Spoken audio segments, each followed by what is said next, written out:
Hello' ৰাইজ, আজি সাজি কাচি এখন জন্মদিনলৈ বুলি ওলাইছোঁ। জন্মদিনখন আমাৰ ওচৰৰে, এইজনী হ'ল বাৰ্থডে গাৰ্ল। আপোনালোকক আহকচোন অকণমান তাৰ দৃশ্য দেখাওঁ। আহিয়ে আৰু কি ডাইৰেক্ট ফাষ্টফুডত ধৰিছোঁ। আহিয়ে খালোঁ ঠাণ্ডা, তাৰপিছত চাওমিন আৰু এতিয়া দোচালৈ বুলি ৰখি আছোঁ আৰু। আমাৰ পিছে যোৱা টাইমটোহে ভুল হ'ল। খানা খোৱাৰ টাইমত আমি এইফালে ফাষ্টফুড মাৰি আছোঁ। পিছে আমিও আকৌ এৰা মানুহ নহয়, এফালৰ পৰা যি পায় তাকে পেটটোত ভৰাই আছোঁ। বাৰ্থডেৰ ডেক'ৰেশ্যনটো খুবেই ধুনীয়া, তাকে আপোনালোকক অকণমান দেখাই দিছোঁ। এতিয়া ভাবি আছোঁ ইমান ফাষ্টফুড খাই লৈ উঠি ভাত খাবলৈ পেটটোত ঠাই হ'বনে? ভাত নাখাওঁ বুলি ক'লে এইফালে মায়ে আৰু ফাষ্টফুড খোৱাহান কৰিব।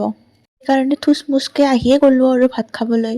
ভাতৰ লগত পিছে ভালেখিনিয়ে আইটেম আছিল। তাৰ লগত দালি, তৰকাৰী, আলু ভাজি, সৰু মাছ জাল দিয়া, মাছ ভাপত দিয়া, মটন, চিকেন, ৰসমলাই আৰু হালোৱা। ইয়াৰ মাজতে মোৰ বহুখিনি আইটেম ক'বলৈ ৰৈয়ে গ'ল। খানাটো পিছে বৰ টেষ্টি আছিল।